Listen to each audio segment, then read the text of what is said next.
సహోదరి, సహోదరుడా, నీకెన్ని భయాలున్నా, ఎంత భీతి ఉన్నా, అంత అస్తవ్యస్తంగా ఉన్నా, ఎంతో కన్ఫ్యూజన్ ఉన్నా, ఏం చేయాలో అర్థం కాకపోయినా నీ గదిలోనికి వెళ్ళి నువ్వు తలుపు వేయి.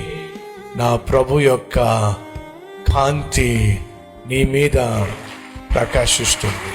ఆయన మహిమ నీ మీద ప్రకాశిస్తుంది. లెమో తేజరిల్లుమో, ఆయన మహిమ నీ మీద ప్రకాశించబోతున్నది.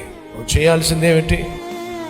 నీ ఒంటరిగా వెళ్ళి నీ గదిలో తలుపు వేసుకుని మోకరించి దేవునితో మాట్లాడు.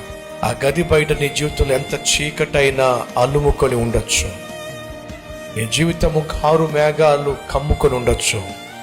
యేసు ఉన్న ఆ గదిలోకి వెళ్ళి నువ్వు తలుపు వేస్తే ఆ గదిని, నీ జీవితాన్ని వెలుగుమయముగా మార్చేస్తాడు.